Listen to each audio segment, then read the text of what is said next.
Welcome to the Self-Love Lifestyle Podcast. My name is Melanie Monaco, and I hold certifications in intuitive eating, integrative nutrition, feminine energy healing, yoga, and more. My mission is simple: to help women transform their bodies and lives with self-love. I've worked with women all over the world and learned a lot along the way, and I am so excited to share it all with you here. This is a wellness-centric, motivational, and transformational podcast that will give you the tools you need to cultivate more self-love through nutrition, movement, mindset, personal development, spirituality, and beyond. I'm so grateful to have you here. Now let's do this.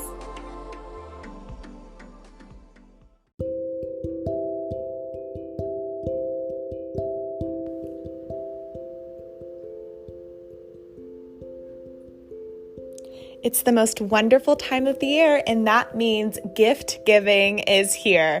I couldn't be more excited to align myself with a brand that offers vegan nutrition, skincare, and makeup products, and more. Not to mention everything is non-GMO, gluten-free, and cruelty-free, so it's nourishing for both your body and your soul.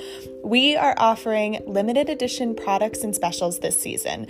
My favorite is the cinnamon roll protein powder. I start every day with a protein and vitamin shake, which I promise is more delicious than it sounds. I've been starting my day this way for years. It's how I manage to keep my energy up as a full-time fitness and yoga instructor. But when it tastes like cinnamon rolls, it is a treat for both my body and my taste buds. There are also limited edition makeup sets. My favorite is the Lunar Beauty set, which makes me feel like the moon goddess that I am.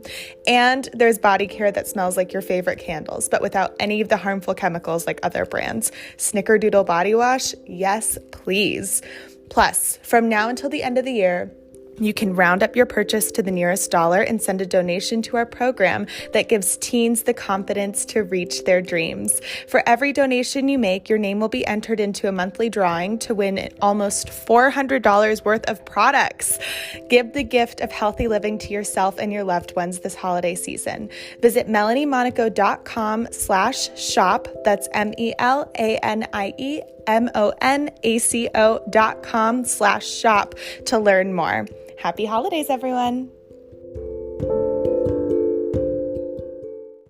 Y'all are in for a treat today. My friend Kiera Doyle is coming on the podcast, and we're talking about all things human design, which is your new favorite modality. I mean, seriously, this is life-changing. And Kiera is a hairdresser, facilitator, human design reader, and former yoga instructor like myself, with a career path that's been non-linear to say the least. While caring for others came second nature, learning to love herself has been a journey. Kiera is the host of Beauty Therapy Podcast, where she shares real conversations about seeking inner love in a world of outer beauty. I was on a podcast episode with her a while back. You should definitely check it out. And she's also going to offer you all a really special gift. So be sure to stay tuned to the end of the episode so that you can learn how to score an incredible deal on a human design reading. And once you listen to this episode, you'll see why it's going to be life-changing for you. I really hope you enjoy.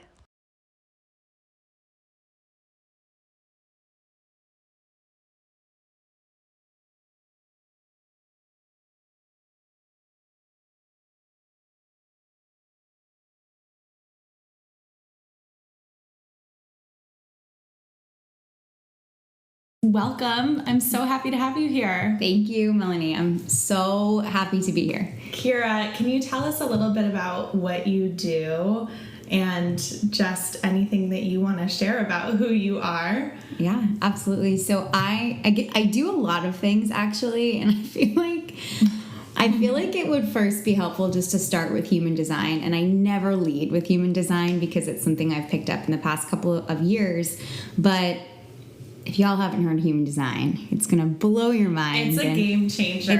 It's a game changer. And so within human design, you'll use your exact birth info to generate a body graph. And it's something I discovered about 2 years ago. I found out that my energy type, there's 5 different energy types, is called a manifesting generator. And I just want to preface that that's my energy type before I talk about all the things I do. Manifesting generators are meant to be like Jack and Jills of all trades, really kind of bounce around always chasing that next shiny thing. And that's essentially been like my entire 20s.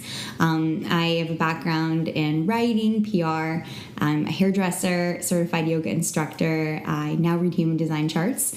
And now I work in corporate for a big beauty brand. And what they actually have me work on is like branding and digital education for beauty professionals. And I do a lot of like social media and branding. So I'm all across the board. You are like a goddess of so many trades. It's amazing. And I feel like you're so good at everything you do. Thank you. I've always felt like I had no expertise, which is still true. I'm not an expert in anything. And I had a lot of shame around how much I moved around and why like I couldn't stick with one thing my whole life, mainly because every single time I would like be there long enough to settle in and have everybody go like, okay, so she works in PR now. It was like, oh no, I'm being pulled somewhere else. Like, what does that mean? And that's why I feel like I owe my whole life to human design, because it gave me permission to be the person that jumps around and does a lot of different things. And somehow the universe always kind of ties it back together for me. So it still all fits in a way, you know? Wow, I love that. And I feel that so many people can be really healed by that message. Especially, I have so many of my clients who feel really directionless and purposeless, but do have a lot of passions still. And the fact that you are just stepping into your power and owning that you have so many things that you do and love, and that that's okay, I think is phenomenal. Thank you. Yeah. It's scary to know this about yourself and to accept it. And when I've come to face, because I had a dilemma when I found human design. I was like, I love it. I really want to start reading. I really want to just dive down the rabbit hole of like everything there is to know. And I started before I even knew it was happening. I was like reading for friends and family, and then it soon turned into like clients, and then a lot of clients really quickly. And I still hadn't owned it because I was really afraid. Like I knew my tendencies. Like, what if I love this for like a year and then I'm over it? Like, how could I call myself a human design reader and then make another big claim? And then I realized that's exactly what it means to be my energy type, is to like claim this is what I'm doing right now. And I hope I love it in a year from now, and I hope I love it in 6 years from now. But I have to honor the fact that I might shift and pivot again, and that's okay. But to really embrace it while I'm here, and I don't feel it running dry. Like it's just because there's so much to learn, and it's so transformational, and you can work with people in so many different ways. I'm like, I think I could ride this wave for a while. I hope I do. Yeah, absolutely. And just so everyone listening knows, like, Kiera changed my life. She had me on her podcast, Beauty Therapy Podcast, which y'all have to check it out. It's so good. And when you told me what my type was, I'm a manifester. That, I think it's, for me, the same thing is completely given me permission to be like, okay, yes, I do want to be a leader, and I do want to step into my power in that way. And I do have the capabilities to bring what I dream of to reality, and owning that. I mean, when did I come on your podcast? Like a few months ago? Yeah, it was like in the beginning of the summertime, I think. Yeah, right? Wow. Like a while ago now. Time flies. But like since then, that's like stuck in my head. Probably more than I even let you know. But yeah, no, it's been so revolutionary, which is why I really wanted to have you on the podcast, because you changed my life. And yeah, so I know you can change other people's lives too, and you are every day with your work, no matter what you're doing. I think it's just who you are. But human design is an amazing modality to get there. So for people who are completely new to human design, can you give us the 101? Absolutely. I would love that. So human design is, you're going to use your exact birth time, like I said, to generate a body graph. And this body graph is comprised of your soul's birthday, which is 88 days before you're born, and then your birthday. So it's actually two like astrology charts essentially merged together. And human design is made up of Kabbalah, the chakra system, I Ching, and then traditional astrology. So it's this master chart. When you pull yours up, you guys are going to be like, what am I looking at? It's exactly what happened to me. And I don't really drive, but I had like rented a car for work, and I had to pull over to the side of the road when I was listening to a human design episode because I couldn't wait. I was like, I have to check right now. Yeah. And then I found out energy type. So essentially in your body graph, there are 9 energy centers. And the centers in our body that are open are where we are susceptible to taking in conditioning from the rest of the world. So this is the areas in us that we are not. And then we have our defined areas, or defined energy centers, and this is our personality. This is how we've always been. These are the areas that we can rely on. And based on what energy centers are defined in you and which ones are open, you will essentially have an energy type. So there's 5 different energy types. Do you want to know what they are? Yes, please. So I always like to start with Melanie's type, which is called manifester. And manifestors are the guys that wrote the book The Secret, right? These are the ones that are like, I think it and then it happens. Like, think positive thoughts. Like, just make a vision board and then all of a sudden everything you want will come true. They are 100% in charge of their thoughts. Their thoughts equal their reality. There are a lot of disempowered manifestors, or people that are using their power in the wrong way. Not to say they're all angels like Melanie, but really essentially the job of a manifestor are to be the ones that initiate. They're here to create the world that we live in. So their thoughts are so important. The ideas, they're really meant to ideate and then really just go ahead and initiate. Like, there's no gap between the two. Donald Trump is a manifestor that's living my God. totally out of alignment. Very different. The only thing we have in common. Come on, you guys. He became president. Like, he said he was going to do it, and then he figured it out. And he is, sorry for everyone listening if anyone's a Trump fan, but not very bright. So, but somehow he figured it out, right? And that was because of his energy type. He's able to just move very quickly. Yeah. So that's the manifestors. Ultimately, back in the day, these guys were the ones that were like the pharaohs and the kings and bossing everybody else around, telling everybody what to do. And they kind of own the kingdom.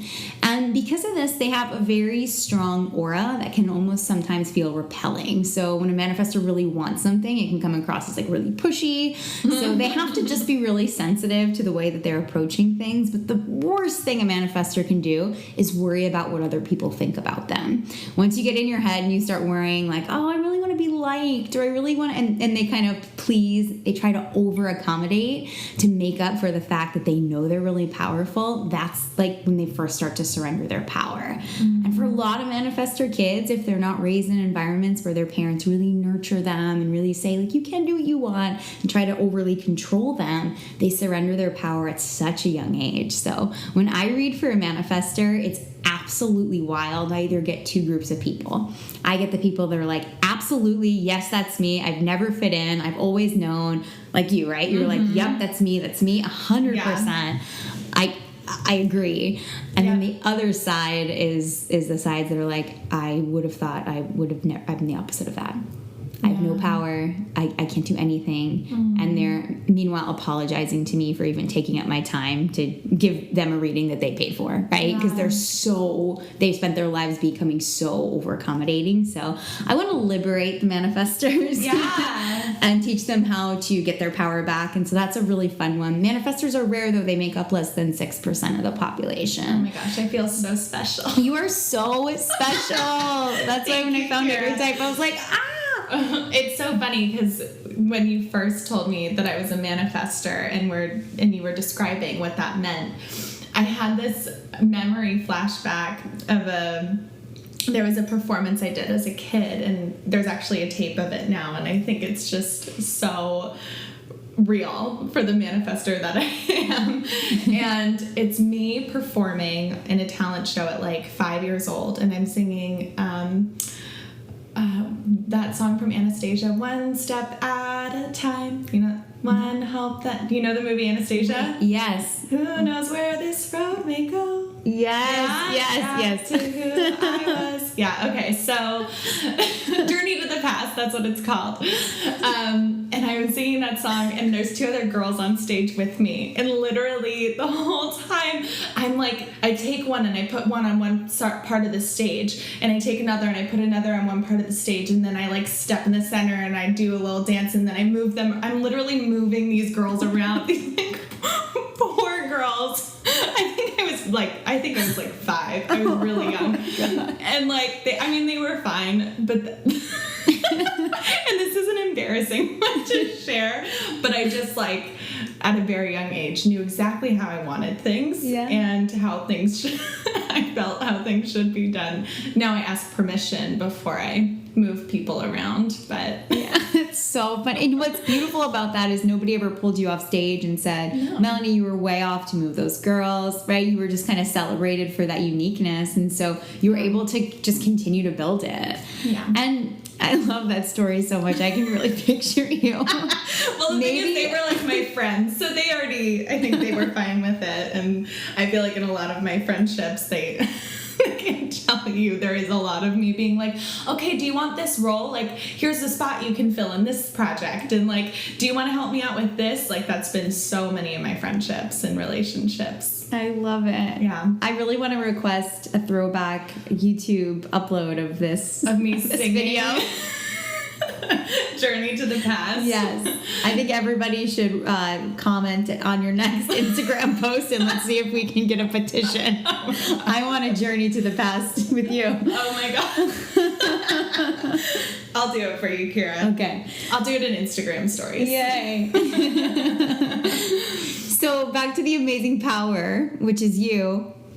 As a manifestor, you know, nowadays you guys aren't trying to rule kingdoms, all right? It's more about just trying to manifest the life that you want. And manifestors want the things they want for a reason, and the ideas that come to you, they're meant to be brought into life. And so it's more about you want the ability to manifest in peace. And that's all that manifestors want. A lot of them, they'll manifest and they know they're really good at it, but every time they do, like, it'll bring up chaos because they don't really understand what's going on. And so the key for manifestors now is that they're meant to initiate. I mean, they're meant to initiate. They're meant to tell whoever is going to be affected by this manifestation what they're about to do. So their strategy really is to inform other people. I love that. Yeah, I just told everyone that I'm writing a book like the day I started writing it. Right. Because I was like, I need to just tell everyone. Yeah, and it's going to happen for you. And now everybody that's been informed will also not only feel not blindsided by this, but they'll feel like they were a part of it as well. That's how you really get everybody involved and enrolled, is you let them know before it happens, and then they feel like so included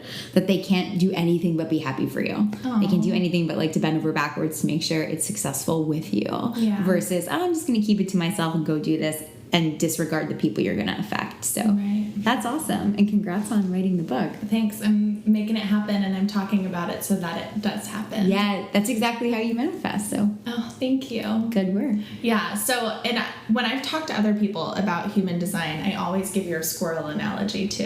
And I'd love for you to share that. Let's talk about that. So up next, we talked about the manifestors. Up next would be the generator types. So the generator types are really here to work, right? These are the people who don't really mind the 9 to 5 as long as it's work that's really, really exciting for them. They could work 9 to 9. It doesn't really matter. They have a defined sacral center, so they create energy. These are the guys that are here to light up the world. So the trick for generator types is that they have to feel connected to the work that they do. If they don't feel connected at the end of the day, they're actually going to be really drained and rather be able to give energy to other people. They're actually going to drain other people, right? And a generator knows I have the ability to walk into a room, and if I'm feeling really good, I can bring the energy way, way up. And if I'm feeling really bad, I can take everyone down with me as well in like one foul swoop. The way that generators have kind of give their power away, though, is by just saying yes to tasks that are not really meant for them because they have this huge sacral and they want to work, right? And so they're like, I have all this energy and I feel like I need to give back. I feel like I need to be contributing. And so I'm just going to say yes to almost anything that comes my way. That's like the sure way that they're going to kind of get out of alignment, is by not checking in with their sacral and making sure that they are aligned with the work. And the key for generators is that they have to first respond, right? These are the types that are here to respond to life. So everything comes back to that gut response. Either does this feeling make me feel expanded, and is it a yes? Or does it make me feel like I'm shrinking back? Is it a no? So it's always about checking back in. And then there's a variation of generators called manifesting generator. It's my type. And these are the ones, as I described earlier, we have sacral definition. So we're energy creators, but we also are are part manifester, and we really play with the universe in a very playful way. Our number one job here is to remind everybody that life is fun. Life is fun, and our paths don't have to be linear, and so we can do whatever we want. And every time a manifesting generator gets a new idea or gets really excited, they like get so sidetracked by that shiny thing, they like cannot focus on the other thing anymore. And the universe will give them a surge of mastery. So whenever they pick up something new, they'll get really good at it right away.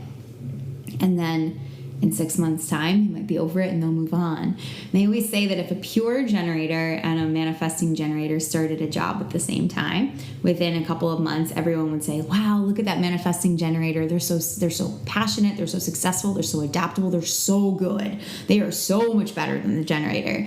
And then in a year's time, the generator will have caught up. And then if you go out a year and a half or 2 years, the generator is the star because they're actually the one that can really long-term commit and really continue to excel. So their path actually does go up a little bit more, like it's more of a straighter path, and it takes them a little bit longer, but generators truly do have in them the ability for mastery. So mastery is and you'll know when you find someone who's like an amazing generator. You're like, oh yeah, that's like a master generator right there, who's just so in their power, who's so aligned with the work they're doing, and they can just do that work forever. We live in a world of generators, right? Together, manifesting generators, they make up 70% of the population. Wow. Yeah. And so when we look at the majority, we really kind of allowed that to be the norm. We really allowed this really long amount of hour working to be the thing that we do. We've especially kind of let the way that generators behave, like this more linear path. I mean, look at the baby boomers, right? Like they just all live like generators. They graduated college, they got the same job, they stayed at that job throughout the rest of their lives. How many of them were miserable and contemplated every single day like what they were doing, wanted to start another side business, but they didn't feel they had the permission to step out of what wasn't working. Yeah. And that's a very generator mindset, just to like get a job and be in it forever. Do you feel that things are shifting though? Like I see so many people starting their own businesses, and maybe it's because I like live in that space, but still I just see so many people starting their own businesses, doing the side hustles, doing their creative work on the side, so much more now than I've seen before. So much more. Peta Kelly, if you're familiar with Peta Kelly. No. She is, you should look her stuff up. She's wonderful. She made so much money when she was in her 20s she was like in an affiliate marketing. What's it called when, now I'm forgetting the phrase for it. You sell something to somebody else and then they sell it out. Like she was like selling a dieting product. Do you know what I'm talking about? Multi-level marketing? Like multi-level marketing, I guess, right? Where they fall under her umbrella. Oh yeah, that's multi-level marketing. She made learned something new today. I always forget that word. Yeah. She made millions of dollars doing that. She was like the first person to make $1 million, and she made it next couple of million. Wow. And then she took that money. She's like my age too, which is heartbreaking. Like a year younger than me.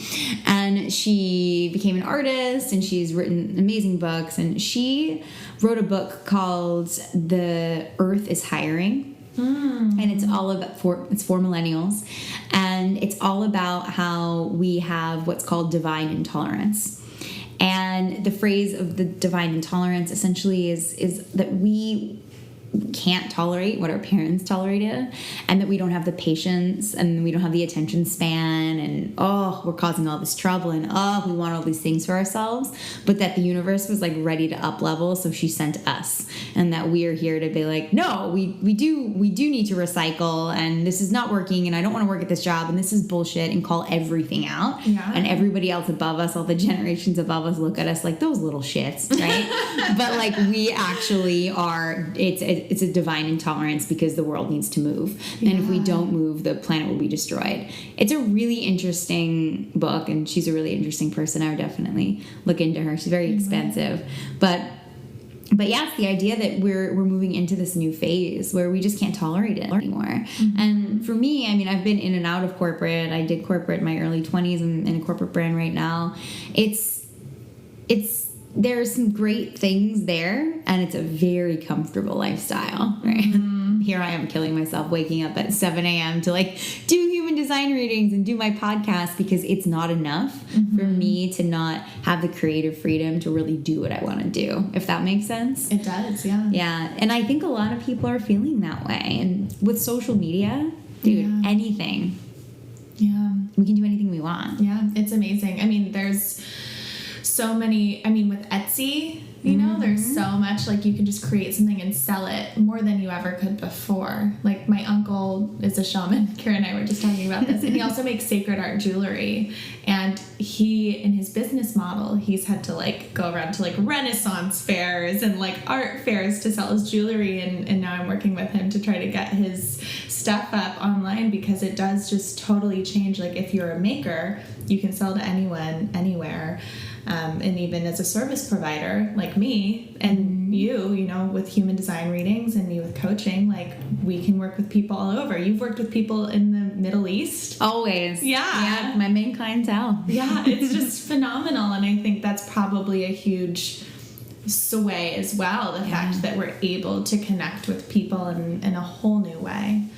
Okay, so we're talking about generators. We talked about the generators, right? So our 9-to-5ers, I always like to say, like, the ones that actually can withstand that. And so I like to think of our generators as the squirrels, right? And these are the ones who are down on the ground. Say the game of life is getting acorns. So our squirrels are here to get acorns, and they're hunting on the ground, and they're looking around, and they can climb up the trees and pull acorns down and dig through the dirt and create little piles of acorns. They're doing really well. And then all of a sudden one day here comes a projector. Now, projector is the other energy type, who's a bird, right? A bird who's completely unaware they're a bird, just kind of moving into the world of squirreling, looking for the acorns. And the bird adapts pretty quickly. They learn how to use their little claws to dig through the dirt. They climb the tree, find the acorn, come back down.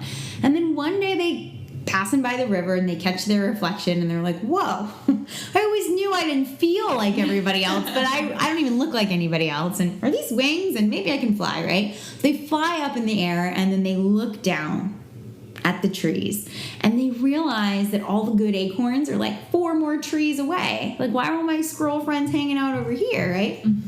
So they come down, they tell everybody, go out, go to the other trees. Their friends all move over to other trees, and now the bird's still in the sky just watching. And they're like, look at that assembly line. That's stupid. Why is Sally the squirrel passing it to Susie, right? They should redo that. And so they start to call out from the sky, like, hey, mix that up, switch that around, and start leading and guiding. And the squirrels can behave so much more effectively with the guidance of the bird who's in the air, right?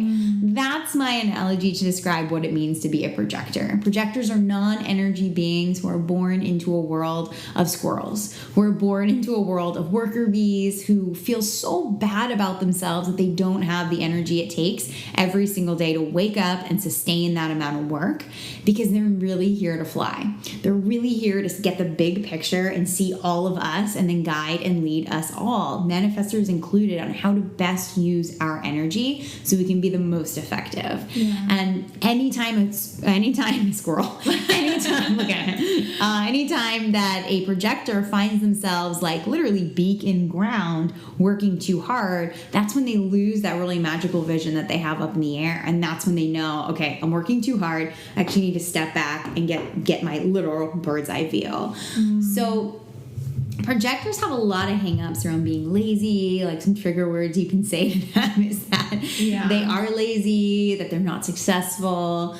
And above all, the thing that they want the most is to be recognized and to be seen. And so what a lot of them do is they stand around and they scream out on the top of their lungs to everybody, like, I have wings! Look at me! I have wings! You'll know when an out-of-balance projector is around, because they just want attention. They just want to be seen. They just want to be recognized. They just want to be called out.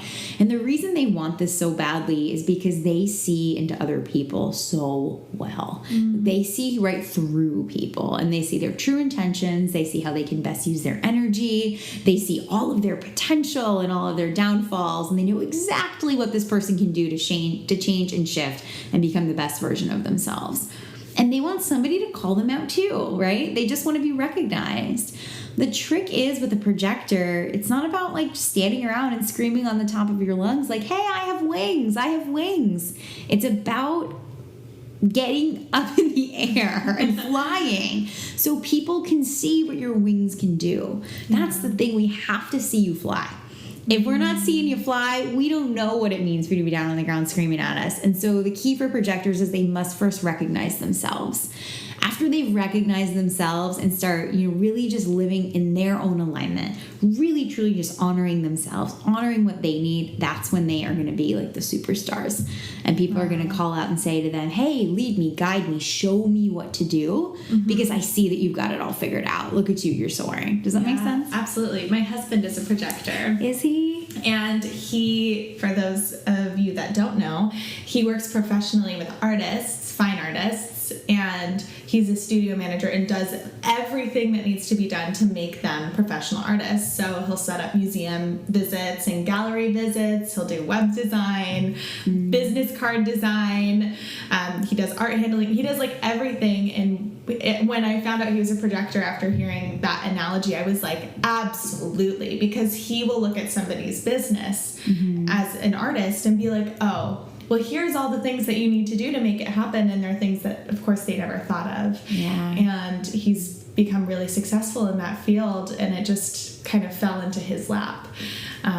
And it's remarkable. I love the projectors and that they're able to really see things in such a different way and point out all the things that we can't see. And I absolutely see that in my husband. I love that. And then if he spent too much of his day like making Excel spreadsheets and like being the one that was also taking out the trash and responding back to all the emails, he would lose the vision of the brand, right? So really important for him, if he wants to strengthen himself and strengthen his practice, that he drops some stuff off his list that's actually more laborious work, even though it doesn't necessarily mean making an Excel spreadsheet, is that for him, it actually snaps him out of his bird's eye view. So to keep that perspective, he wants to spend as much time as he can kind of flying around and seeing what's going on. It's actually about working less. Yeah. Projectors die when you tell them, like, you actually need to work less. They're really meant to work around, like, 3 hours a day. And they're like, what? Like, because they're all perfectionists, right? They want to do it perfectly. They pick up energy from other generator types, and they think, oh, yeah, I got so much energy. I'm fine. But meanwhile, they're just not using their energy the best way they can. So when they shift and they let stuff go, everything changes. It's crazy. I'm going to have him listen back to this. Yeah. And then their trick to life is to wait for the invitation. Yeah. Make sure they've been recognized by other people and make sure they've been invited in to share their insights. Because when a projector drops some truth on you, it stings if you're not ready for it, right? Because it's always true. They're never wrong. And I got some projector friends. I got to tell you, there are times where I am just like, I cannot talk to her right now. I can't. I know what she's going to say. Yeah. If I wanted like a cold hard look at the truth, I wouldn't be asking her to go out like for a glass of wine with me and just like I just want to vent right now. On your BS. I just want to vent. I want to be in this moment where I don't face it. And if I wanted to face it, I'd just like look in the mirror all night and talk to myself, right? So I'm good. And there are times when I know I have to like not go out with that person, but I've told all my friends that are, pretty much they all know their energy type now, and now they know, can I give you advice, Kiera? And I'm like, not tonight, Lauren. Oh, not tonight. And then there's one more, right? Yeah, there's one more. That's called reflector. Very rare. So I don't think I said this. Projectors are like 27% of the population.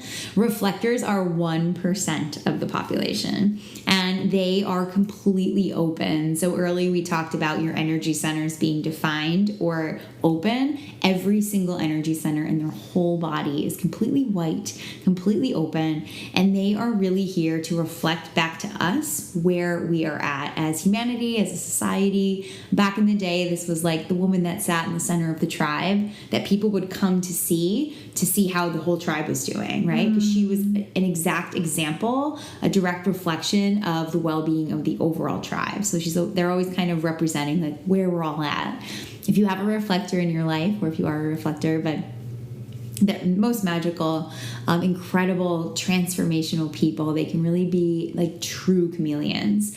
And reflectors struggle because they are so much of a chameleon that they have a hard time like locking down to their real identity. And they all have one. It's not like they're this blank slate that has like nothing to them. They truly do have a personality and they have special gifts and talents, but they by far are the most absorbent of all types. And they are meant to get caught up in the rest of our things all the time, right? They're meant to like go through what you're going through, Melody. They're meant to, if they're my friend, to be with me and kind of go through my dramas and my self-identity crisis and all the things I go through. And they actually rotate, really taking on the 4 other energy types throughout the month. So there's going to be times a month where they act like a manifester, where they act like a manifesting generator, a projector, and then they kind of have to circle back, refresh themselves. And they by far have the hardest time making decisions because they have to wait an entire lunar cycle before they can choose what they want. They have to allow themselves to kind of go through each phase, acting as the other type, before they can really come to a conclusion. But they are magical beings. The thing they want the most in the world is just to be able to be surprised and to feel free. So it's really important that projectors never try to put themselves into, reflectors never try to put themselves into a box, never try to say like, this is what I am, right? That's a very strong statement for them. They could say something like, this is what I'm really into right now. And right now it could be a week. It could be a year. They don't know, right? I feel like we can all learn something from that too. Like what you were saying, and that you shift and change too, and we all do. And especially as women, we talked about this on your podcast, like how much we change during our hormonal cycle. And I feel that there's just something so important in allowing ourselves that space to shift and change throughout the month too. Yeah, it's so important. And what I love so much about what human design feels like is that it feels like permission to fully embrace who you are. Yeah. Who you've always been. And at the end of our reading, we just spent so much time laughing about all the things that we don't have to do anymore. It's like, wow, I can't believe I thought I had to do that. I don't. It's a lot more about letting go and allowing yourself to, go with your flow, get back into alignment and just do what you want because your soul knows. I love that. And I feel that when I did learn more about my chart through you, I had that feeling of relief. And I had that feeling of like, okay, I have the gate, the psychic gate. 57. Yeah. And I just, when you were like, that's the psychic gate, I was like, I am a little psychic and I am going to own that. Yes. I'm down with that. And just identifying those parts of yourself that maybe you weren't given permission to identify before is so healing and transformational. So I want to let everybody listening know how they can discover what human design type they are, and then also how they interpret it. Yeah. Because it does look like a crazy mess of information. It looks so nuts. So the first place you can go, so first of all, you'll need your exact birth time. And try to get it. Don't guess. Try to get the exact birth time. If you can, call your mom, get a copy of your birth certificate. If you know between a couple of hours, what you can do is just by narrowing it down that way, you can run your chart, at the start time and then again at the end time and see if anything changes. But the way human design works is there's essentially portals of time. So this is all under the belief that we choose the exact parents we choose for a reason, and that we come through during the exact right time for us to walk through this lifetime in this energy center. And that does include preemies. I always wondered that when I first heard about this. I was like, but what about preemies? Should they do their time, or should they go the month ahead when they were supposed to be born? But it was all a choice. They chose the path they did. So with your exact birth information, you can go to, there's 2 different websites. I'd say the easiest one is probably mybodygraph.com. That's the easiest one to remember. And this one's kind of a little bit of an interactive chart. When you plug your birth details in, you can click on the energy centers and it'll actually tell you a little bit about what it means to be open and closed in that area. So that's a really fun one. And then there's also Jovian Archive, and I like that one because it pushes everything else out of the way and I can just see the chart for what it is. But both of those are really good resources to find. Yeah. And then like to decipher it. I feel like working with somebody. I looked at it myself, you guys. This is something like, you know me, I try to do everything myself. But it wasn't until I talked to Kiera about it that it actually made sense. I feel like this is a modality that you can DIY because you started DIYing it. I did, yeah. But it is so helpful to have somebody who knows what's happening to talk about it with. Yeah, I started DIYing because I wanted to book with a reader and she wasn't available for 7 months. Oh my God. So I booked the appointment, and then in the meantime, I just couldn't stop Googling it. And then I bought some really good books on Amazon. I can give you the link to my favorite book if you want like the most comprehensive one. It's Sure. called The Definitive Guide of Human Design. And that is like, if you're thinking about maybe starting to read charts, I would get that one. It's very heavy, also very overwhelming. And if you just want to look into your own, you can definitely use Google. That is a totally good option. On my podcast, Beauty Therapy, I have a couple of resources. I have one that talks all about the different energy centers and what it means to be open and closed in them. You can Google all of your gates. But my suggestion is, if you're going to go down that rabbit hole, just make sure as you're taking, each piece at a time, that you don't look so far into, I had gate, 28. That means I'm going to struggle for the rest of my life. Because a lot of the information out there can almost feel very limiting if we look at it just for that one piece, which is why I always suggest to book with a reader, somebody that can look at the whole picture and tell you the whole story. But I'm not going to say that you don't have the ability to be that for yourself. You can totally do it. By the time I finally got my information, it took me a couple weeks to pull it all together. But if this is something that's sparking you and you're interested in it, 100% go for it.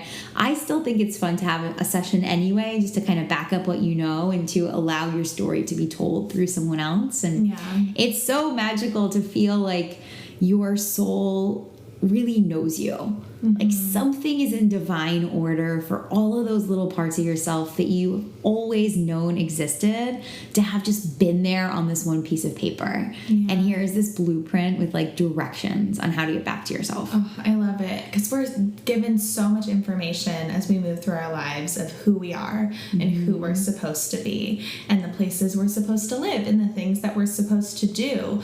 But when you grow up and you take ownership over yourself and your life, having that kind of information accessible to you will shift the way you look at yourself.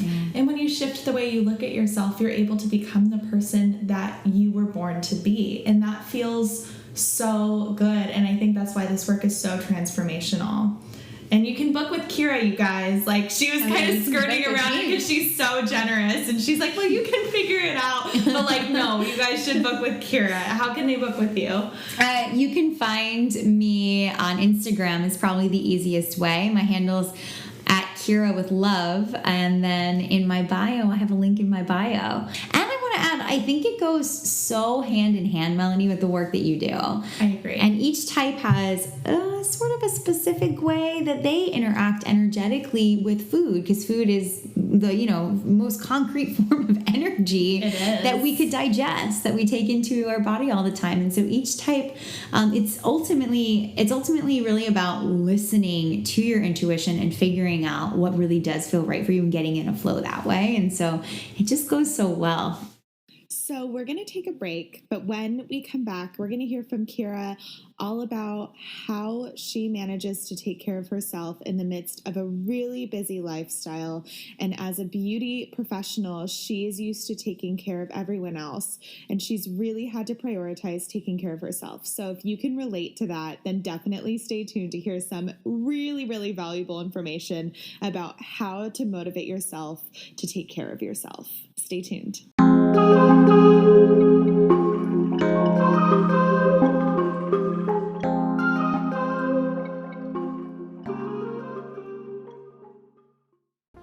Are you feeling stuck in a body you don't love? Or unable to find lasting motivation to maintain a healthy lifestyle? Or maybe you feel like you're constantly fighting against your body in order to transform how you look or feel. I know exactly how that goes. But to be honest, 95% of diets fail, and it's really not your fault. The problem is not the food that you're eating or the amount that you're exercising, but it's how you're relating to your body and food. And I'm here to share with you that there's a way for you to have the food that you love and a body you love without the dieting, over-exercising, or calorie counting, because that doesn't even work anyway. I've created a roadmap utilizing everything I've learned in my certifications from intuitive eating, integrative nutrition, energy healing, yoga, fitness, and more. And it's an intuitive wellness roadmap that's going to give you a personalized step-by-step approach to cultivating a body you love unconditionally and the freedom to eat without guilt. In a 30-minute video call with me, we're going to look at your goals not only for your body, but also your life. Because the truth is, you could eat only kale and exercise every single day, but if you're not nourished in all areas of your life, you're not going to be happy or healthy, right? So then we're going to uncover what's been holding you back from living the life of your dreams. We're going to look at the belief systems that are in place, the stories that you're telling yourself, and maybe even lingering ideas of who you think you should be that are detaching your self-worth. And I want to then give you a personalized step-by-step roadmap to becoming the happiest, healthiest, and most confident version of yourself so that you can live purposefully and in alignment with the best version of you. Through utilizing the proven strategies and tools from all my certifications, you're going to have a guide to reaching your goals, whatever they may be. If you want to tap into the power of intuitive wellness, discover how to effortlessly nourish your body and your soul, and cultivate a body you love unconditionally, then head to my website, melaniemonaco.com. That's MELANIEMONACO.com to book your free call now. I would love to chat with you soon, so make sure to hop on my calendar while there are still spots available.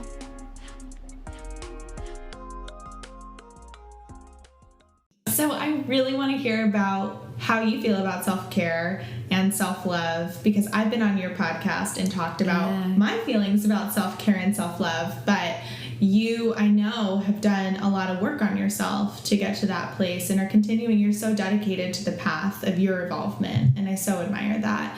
And I'm curious as to how that fits in to your incredibly busy lifestyle working. You guys, she has a really impressive job. Like, you do.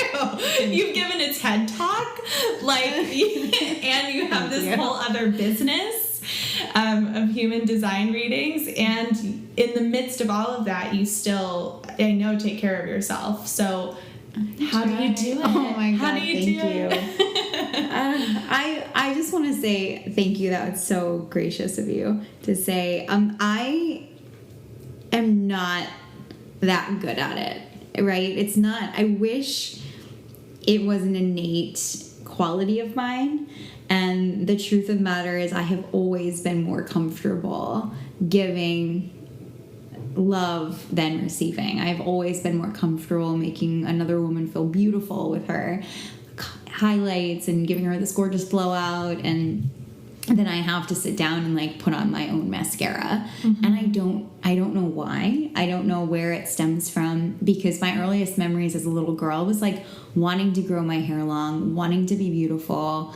I just wanted all of like I remember I used to watch like Mrs. Doubtfire, mm-hmm. and Robin Williams has like a compact, mm-hmm. and he's like powdering his like Mrs. Doubtfire face at this restaurant, and like I would rewind and watch that scene like 100 times because of the compact. Wow. I just wanted like to be in public somewhere and whip out a compact and get to like powder my face, right?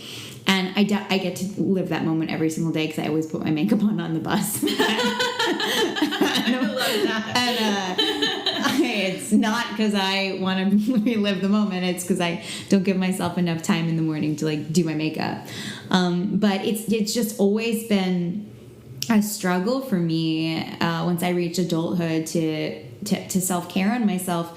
And I think we may have touched on this in your episode, but a large part of it was I thought loving myself was about punishment.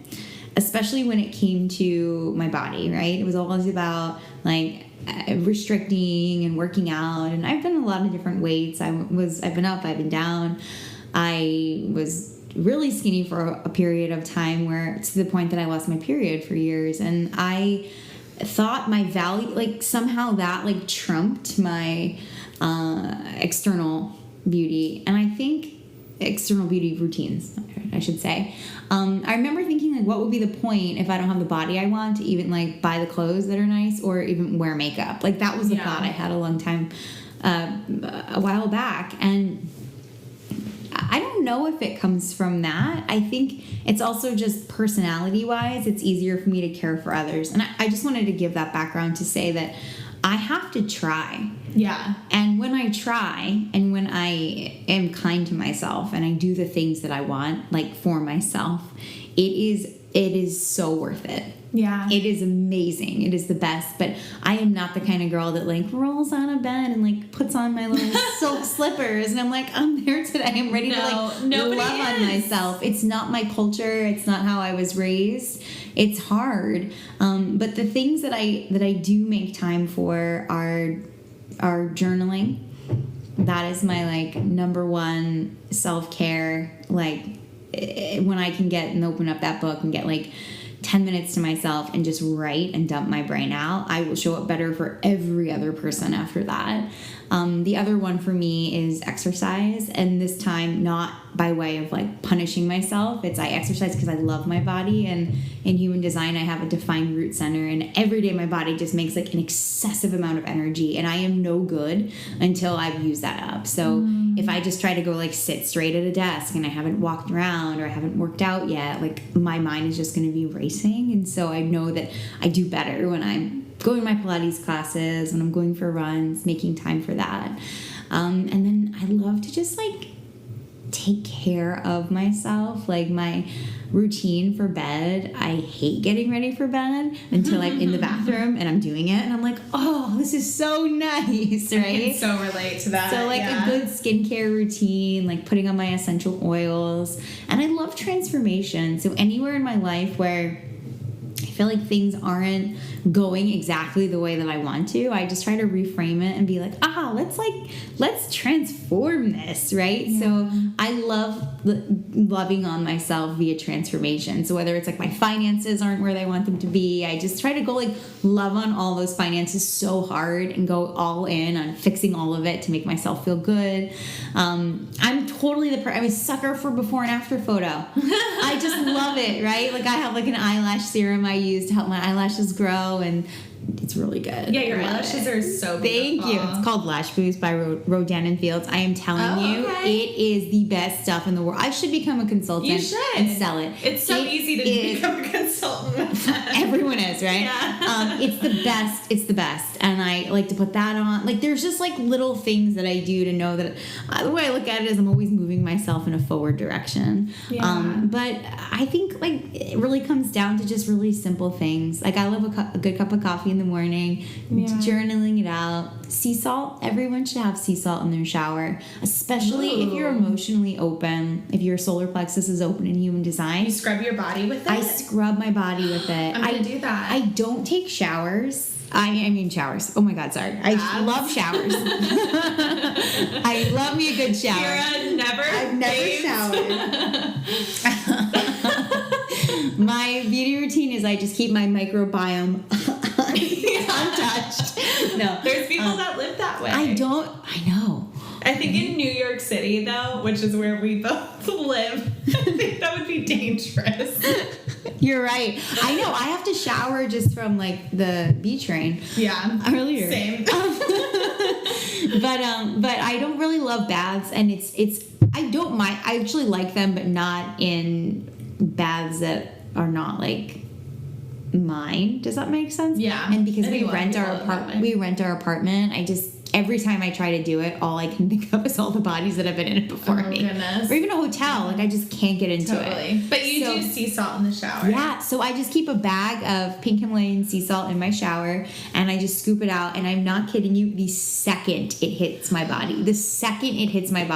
it feels like the emotions are just being washed off of me. Okay, there's an amazing quote. The cure for everything is salt water, sweat, tears, or the sea. I so feel that anytime I've had a cold or like I get breakouts on my back, if I go in the ocean, done, gone. It's like so healing. I'm gonna do that. This is like bringing the ocean to you. Yeah. And this is why I like never do my hair, because I get in the shower every day and just like, sea salt myself sometimes twice. Like, that is like the thing I'm just gonna do. Is just put some salt on me. You're a mermaid. Yeah, I need it. I love that. But here's the thing. I feel that it's really easy once you've been taking care of yourself for a long time to be like, oh yeah, I wake up and I do my beauty routine and I sea salt in the shower and I work out. But like, how did you get in it? Like, can you tell us a little bit about how you got from point A to point B? Because for me, in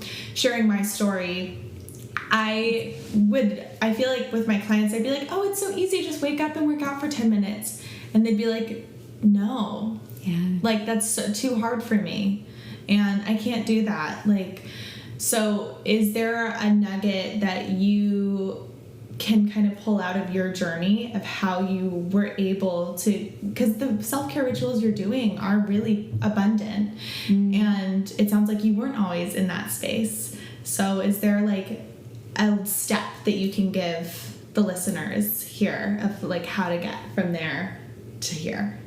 Ooh, it's such a good question, and I can so relate to hearing people's routines and being like, oh God, like I just don't have that in me, and I would never be able to do that. I think you focus on one thing, and because for me, it didn't start with all of it. I wasn't like, oh God, let me take like 10 supplements a day, which I do, and apply progesterone cream to myself because I have estrogen dominance. Like, I didn't even know where to begin, right? Yeah. I think for me, it started with a friend gave me a stick of Palo Santo. No. And she said, like, burn this in your apartment, it'll clear out some bad juju. And I thought, what? I have the ability to clear out energy that I don't want, right? It was just like crazy. And I think I lit that and I journaled a little and I was like, that was one thing, right? And I had been feeling like I really wanted to join a Pilates studio for a really long time. I had like an intuitive pull to do it, but I sat on that for like a year. I wasn't there. I wasn't ready, or there was some things blocking me. And it would have been too much if I was like, I want to focus on my hormones and fixing my hormones and start working out and like start like it would have just been overwhelming. I think I picked up like a piece at a time and just went with that, like one thing that I implemented. And there was a time where each layer I brought in was so exciting for me because I was listening to a lot of podcasts and I kept coming up against the realization of like, I don't have to struggle to love myself. Like, there are things out there and there are tools that other people have that I'm not even using. And what would happen if I brought those things in to support me on this? And it was just like crazy how bad I wanted it. I just wanted more, and I was ready and I was open. But I would say, like, don't try to fix everything at once. Try to fix one thing at once. Yeah. Or just to like slightly improve one thing. And here's what happens in our brains when we do one thing and it goes well. It shows us that it's possible. So focus on like a very one attainable goal. If it's that every single night for the next week, and don't laugh, I want to floss my teeth, because there's people that like, that's not a priority, right? But you do that and like you wake up and you're like, wow, I feel so good, and tomorrow I'm going to feel really good, and then I'm going to feel even better and better. Like, it adds up. And then you're like, well, I was able to implement that one change. What else can I bring in? Yeah. And there's so many tools that are actually here just to make our lives so easy. Yeah. One of the things that I just want to share based on what you said is that you don't have to focus on the action. you should focus on the feeling it gives you. Like, when you're talking about flossing your teeth, it feels really good to know that you have a really clean mouth. By the way, you do need to be cleaning your teeth. It affects so much of your body. It's crazy. I use an ear flosser. It makes it really easy. Yes. Do you have a promo link for that you can send me? I don't think I have a promo link, but I'll send you the regular link. I am so into dental hygiene. Yeah. I love dental hygiene. Okay, please. Yeah, but like those simple things. In my last episode, I had on my best friend Katrina, and we were talking about like how difficult it can be to like put in a retainer or like just do those like simple things. Yeah. And I can't remember if this was during the recording or after, but Katrina and I were talking about how like sometimes when you don't wash your face, it's like, oh, I want to like give myself a break and not wash my face. Yeah. But it's like you have to wash your face to give yourself the break. And why do we have that disconnect in our minds with self-care? Like, what is self-care? Is it washing the face or not taking the 10 seconds to wash our faces? Yeah. And I think what really bridges it is, how are you going to feel? You're going to feel better if you end up washing your face. You're going to feel better if you floss your teeth. You're going to feel better if you journal.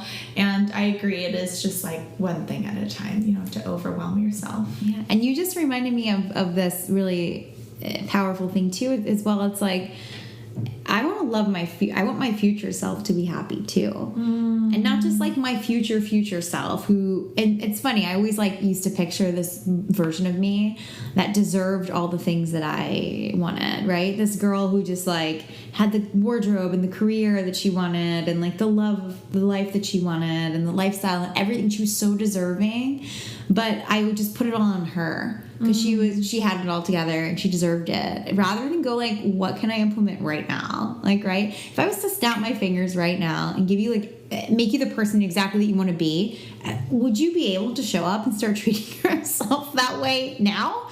And like, why do we wait? And so I think it's like at night, if you're going to go to sleep and you're going to say, well, I'm going to give myself a break. Like, what about, do I want to give my future self a break? Like, she's me too. The only thing different between her and me right now is like 10 hours. I'm going to wake up and also still be her and have not cleaned my makeup off and not have clogged pores and maybe get a breakout. And like, why does she have to suffer so I can catch a break right now? We're still the same person. Yeah, this is such gold. Everyone, you guys, I really hope that you let this sink in. And I say this a lot, you have to act in alignment with your future self. Yeah.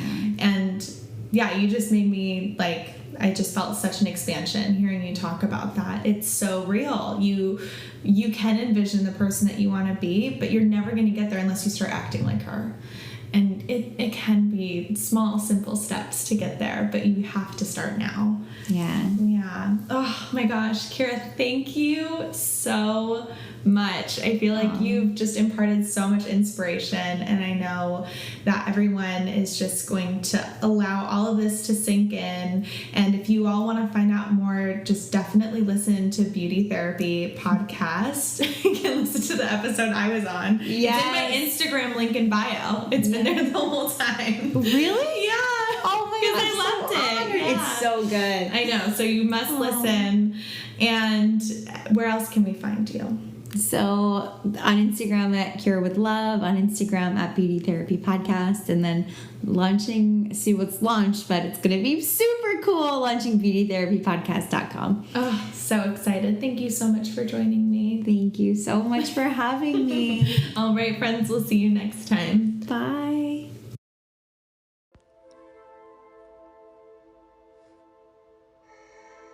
If you felt inspired or moved by what you heard today, then be sure to leave a rating and review. I would love to hear what you're vibing with so I can create more incredible content to help you transform your life with self-love. Be sure to connect with me on Instagram at The Self-Love Lifestyle, on Facebook at The Self-Love Lifestyle, and you can also sign up for my mailing list and find free downloads, resources, and more at melaniemonaco.com. That's MELANIEMONACO.com. And be sure to subscribe to the Self-Love Lifestyle podcast so you never miss an episode. I'll see you next week, my love.